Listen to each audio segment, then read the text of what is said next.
What we ask the gods today is going to be very different than our ancient ancestors would have asked them in the past. They may have asked about the weather in the coming season, about fertility and the coming of new children, or maybe even the prophecies of war. But nowadays, the weather is told for us. We have medicine and modern science to help us survive ailments and childbirth and to ensure that we live long and happy lives. And even war is something very different now than it was even 100 years ago. Now, forms of divination have existed for thousands of years. In fact, it may be one of the oldest religious practices known to mankind. And oftentimes, what people wanted to divine was the answers to these questions of the weather, of fertility, of war. But now with the world changing, what is the point and purpose of divination? Is it still something that can be useful to you now, and how do you use it? So these are the topics we're going to be exploring today in this video on divination. So the two most known forms of divination probably to you are going to be the runes and then tarot cards. Now, I do have to say, of course, that tarot is not a Norse pagan thing. This isn't a heathen thing. This is more of a new age practice. However, it is quite old. The earliest mentionings of tarot I could find were from around the 1400s. So it's been around for a very long time. However, it's not rooted in any form of Norse paganism from Scandinavia. It more or less came around the time of the Renaissance. So as far as the runes, I've talked about the runes pretty extensively on this channel. I have quite a few videos talking about them. But a quick recap on the runes. We have multiple hundreds of years ago, we have evidence of the elder Futhark being carved into rune stones and other stones, and then we have the writings of the Poetic Edda, most notably the Havamal, talking about runes as magic, and a few stories in between talking about runes being used in magic. And then really we don't have anything else until around the mostly the 1800s, that runeology and rune explorations came from.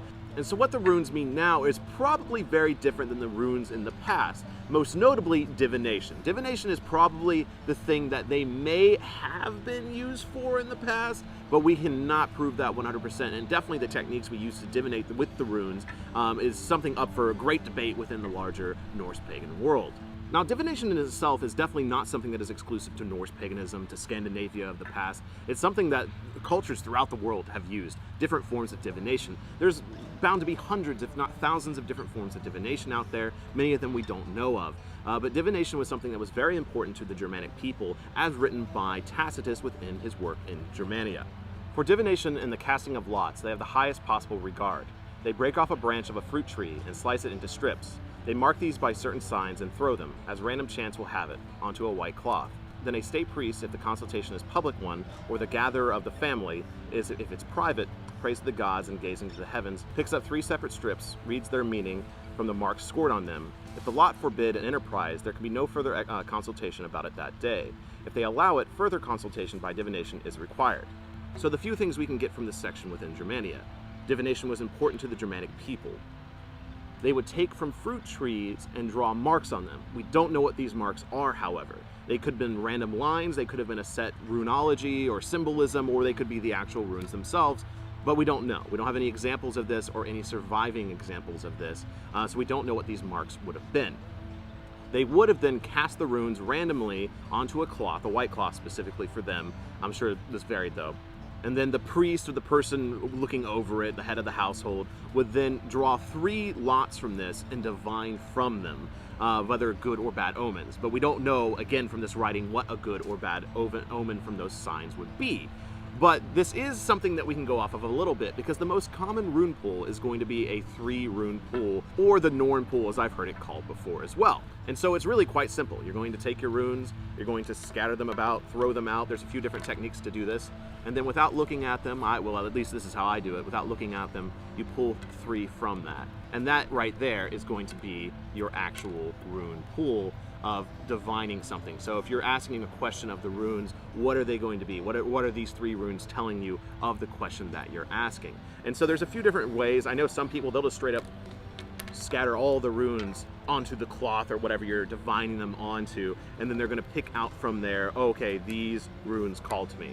And that's going to be the divination for that. So there's definitely variations that take from this writing within Tacitus' work in Germania. And again, we have pieces of wood here that I almost just lost that have symbols on them, but again, we just don't know if they're the runes. Now, another form of divination that was used by the Germanic people was also mentioned by Tacitus, and also something I've talked about on this channel before a little bit, but we'll talk about it a little bit more here. The practice of consulting the cries and flights of birds is, of course, known also to us. Also the warnings of horses. And then it goes on a lot about horses and how horses were very magical and could divinate as well. And I've also read about magical cows, particularly in Denmark. It seems like this is very popular, but I've also seen the tradition of a magical cow and milk being common within the writings of the Finns as well. And so magical animals that can divine things or produce prophecy, and even within the Gragas laws, there's a line about not using animals to divine prophecy from. And so animals were an important part of divination in the past, and this is definitely something that's not common anymore, or at the very least not, an owned farm animal, or at least not that I know of. Now, within wild animals and wild birds, this is something that can be quite common as well, and I think this is something a lot of people attach to, especially when getting into Norse paganism. For instance, a lot of people message me and ask about the channel, and ask if seeing ravens or crows is a sign that you need to start following Odin. Now, specifically, I usually say, whatever calls to you. But in particular, when it comes to animals, if you're reading a sign from animals a positive thing, then it's a positive thing to you. If you just gave an offering, you just had a ritual or a powerful moment, and then you see an animal or hear a call, then more likely that's nature accepting it. And I think in our modern saturated minds, it's all too common that we just look past these things because we're so used to explosions and oversaturated life because of movies and television and just the lives we live. However, if you put yourself in the shoes of someone living thousands of years ago and you perform this big, powerful ritual, or you gave an offering to the gods, and then all of a sudden a bird swoops over you, you're more than likely going to take that as an acceptance of the offering or the ritual or whatever you were doing. For instance, last year when I went to Colorado with Logan and Mary and Caleb to go see Heilung, it was a magical experience because I've only been to Colorado, the Rockies a couple of times, but we were sitting there looking at the beauty of the Rockies, and then all of a sudden above us flies down an actual raven calling from above as it flew into the valley.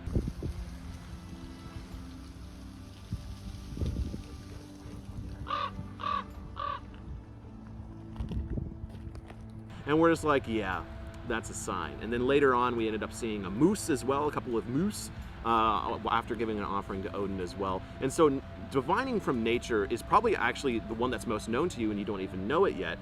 So, having nature accept you or having nature accept what you're doing is a really great way to start practicing divination, is reading these signs of nature. Now, again, coming back to the more, item-based divination. So we have the runes, of course. There's several different ways to do rune pools. I've seen people do massive rune pools, but I tend to stick with the 3. I think the 3 is something that I can actually attach myself with a little bit, and so I tend to do that one a little bit. And I would say that the results are pretty good. I find that, if I'm struggling in a moment in life and I'm just like, oh, what's my answer? I'll pull the runes. And there's 2 ways to look at this. Now, this is where I'm a little on the fence with any form of divination, especially runes and even more so with tarot, is the placebo effect. Is just, seeing what you want to see in a situation just because you want to see it. But I think there's also a benefit to that, because if you pull runes and you see these 3 and you're like, oh, strength, new day, and, manhood, it's like you're going to read out of those runes what you want to read out of those runes. And so whatever you take out of it is going to pertain to your situation. It's going to help you. And so the same with, and this to me is why I'm very hesitant with tarot, because I think that is mostly, in my opinion, and my experience with tarot, what tarot is reading into a placebo effect of a situation based on the individual. Now, having said that, I have runes all over my body. I have tattoos of runes, so therefore I must think they work in some way and they must be magical. And maybe it's because with runes we have that very long section within the Havamal talking about the magic of runes. And within Sigurdsfumal as well, we have an entire section on the magic of runes and how you should carve victory runes and beer runes and life runes. And so I think there is a magicness to runes. Now, I'm sure there's many people watching this video that's like, well, there's clearly a magicness within tarot. But maybe it's myself limiting my practice within Norse paganism of just not really getting into tarot because I don't really have any historical referencing point, because it's not really something I research. So I have nothing wrong with tarot or other forms of divination. As we'll cover here in just a minute, there are such simple ways to divinate that were used in the past. And so to me, that just proves that divination in itself does work, no matter what you're doing. So this set of tarot I have is actually a Norse pagan one, a Norse mythology one. And so I received this as a gift from somebody. And so they're very beautiful. I think they're very beautiful cards. And so I just like having them for that, but I've never actually done a pool or anything like that. And the book that comes with it has actually got some really great information as well. And so you got cards like Ymir, you know, Ask and Imbla, Aegir, Aegir, Mimir. There's just so many great characters in here. And of course the book goes into what these individual, you know, beings and things mean when you're actually divinating. And so I just kind of like this set. I think it's really cool. And I think tarot can just be a lot of fun to read into the different meanings that you can pull out of it. But again, I'm just not quite convinced of the magical properties of tarot. Again, that's my personal thing. You may very well be convinced of it, and that's perfectly fine. You know, this is every form of divination is going to be slightly different for everybody.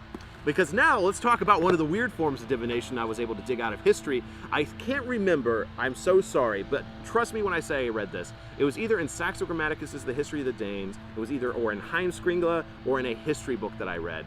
But one form of divination in the past was literally to just draw lines in the sand or in the dirt, and then based on those lines being either even or an odd number would give you a positive or a negative consult into whatever it was in life. And so this to me very much rings into like, picking daisies or picking flowers, petals off a flower. And it's like, oh, if you're left with a flower, it's a good or a bad thing. I can't remember at this point. If someone's like, they love you or they love me not kind of thing. That's a form of divination, that's leaked into our modern society that we just accept as children. That's not something that is magical. But again, going down to those simple things, drawing lines in the sand, picking petals off of flowers. These are all forms of divination and they're very simple. Is there magical properties to them? Maybe not. But, I still think that the placebo effect is there because you're going to teach yourself, oh, well, I wanted to say that this person loves me, and so therefore I know I love that person or I want that person to love me. So you're still getting a positive attribute, a positive benefit out of the divination that you're performing. Now let's get a little bit weird for a second. So one thing I want to talk about with divination is I do think, and this is my personal theory coming from a Norse pagan background, is I do believe that there is a magical component to divination. It's because it taps into fate. Because fate is such a big component of Norse paganism, of Norse mythology, with the Norns, the carving of fate, the weaving of fate, whatever you want to call it. But fate in general is a big, important factor of a lot of mythologies around the world. And so, and beating one's fate or finding one's fate and your fated day. So I really do think that divination, when you cast the runes and do it in a ritualistic way, I do think it can tap into what fate is and then divine from fate, divine from those threads, divine from the Norns. And so I do think that the Norns have an important component to play with the runes and maybe even any form of divination. And so, when I did my rune carvings, when I actually carved my own runes and activated my runes, so to speak, I did call to the Norns in that moment, and at least acknowledge their powers into divining fate. And so, I didn't want this whole video just to be me sitting here like, oh, it's all placebo effect. I do think there is a magical component to this. It's just something that I'm still exploring, and I'd love to know what your thoughts are down below on the magical components of divination. Now, the last thing I really want to dive into here a little bit is a common form of divination, or not even necessarily divination, but just like asking something of the gods when it comes to weather. And I wanted to cover it in this video a little bit because that was one of the theses behind it. Is in the past, a lot of the times people would test the gods by telling them to change the weather or to predict the weather. And one of my favorite little things was in Saxo Grammaticus' The History of the Danes, Volume 2, or like the second series. It talks about, this is a Slavic pagan tradition, but it was in northern Germany, that there was a statue of a deity and they would pile up bread and just keep piling it. And if they could still see the statue after piling all the bread of the offerings, they were going to have a bad yield the next year. But if they couldn't see the statue anymore after piling the bread, they were going to have a good year. And then there was also a horn that hung from the statue as well that they would leave alcohol into, and if it was fully drained out of it, they were going to have a good year. But if the mead was left or the drink was left, the gods were not satisfied and they were going to have a bad year. So there's just so many different random little forms of divination, but there's just so many different factors that could go into that, and especially the weather one. Now that we understand science, we understand meteorology, the changing of weather is not something that, we can just be like, gods, make it rain right now. And then you put everything on that. You can't be like, Thor, make it thunder right now. If you don't, you're not real. And I think this is a problem, because this is actually one of the reasons that pagans began to convert within the Christianization period, because they would ask their god, they would ask Thor, or, Donar, or whoever, and they would be like, if you're real, Donar, then make it rain tomorrow. And if it doesn't rain tomorrow, we're going to become Christians. It's like, come on. That's just now in our understanding of meteorology and things like that, that's just not how weather works. And so certain things have to evolve. And so you should definitely not put everything into divination. You can't say, like, if I don't pick this daisy specific in this right way, I'm never going to find love. You just can't think like that, and you can't think that way with the gods either. Now, having said that, again, divining from nature, I think, is the biggest thing I want you to take away from this video, because divining from nature is something that still affects me to this day, and still something we look for after a ritual. Just recently in a ritual in the Netherlands, I just got done performing a Sons of Odin ritual, and right after the ritual, we just had all these birds, like, chirping and calling, and then right at the Balder section, the sun rays came in at that time of the ritual, and as the ritual started, there was a raven, like an actual raven flying around, like 2 ravens, which are very rare in the southern Netherlands. And so getting signs like that, still to this day, shows that the gods are real, shows that this faith is real. And so divining from nature, I think, is one of the most powerful aspects getting into Norse paganism, or really any form of paganism, that I think you should look into. And then secondarily, looking into things such as the runes or tarot could be great places to go to. If you're looking for more of those personal connections, just understand that divining from these things is fairly modern, less so with tarot, but as far as like a Norse pagan divination with the runes, we know they divined. We know the Germanic people divine things. We know the Scandinavians divine things, but we just don't know specifically with the runes that's how they did it. But again, you can draw lines in the sand and count if it's even or odd, and that's a form of divination according to the past. Ultimately, divination is something that is a human experience. It's a human religious experience, because almost every culture on the planet has some form of divination that they use, and it can be weird, it can be strange, it can be simple, it can be complex, but find what works for you and find what gives you the answers that you're seeking, because ultimately I do think there's a placebo effect. You're going to find the answers no matter what you're doing, because it's going to reveal something about yourself and what you want of an outcome. But also, I do think there is a magical component, specifically with the runes. So ultimately, it's going to be something that's going to be different for every single person looking into it, but I do hope this video has been helpful to you, and I hope it's given you a starting ground of where to look into divination and to maybe answer some of your questions. So it's historical, it can be simple, it can be complex, but ultimately it's going to be up to you and your modern explorations of this faith today. All of these names you're seeing coming down over here on the left are the wonderful people that support me on Patreon. If you're interested in getting your name on this list, please think about going down below and joining Patreon today. Thank you all. You're absolutely wonderful. Thank you for believing in this channel and the strange and wonderful things I get to talk about here at the Wisdom of Odin. Thank you very much, and until the hall, Skål.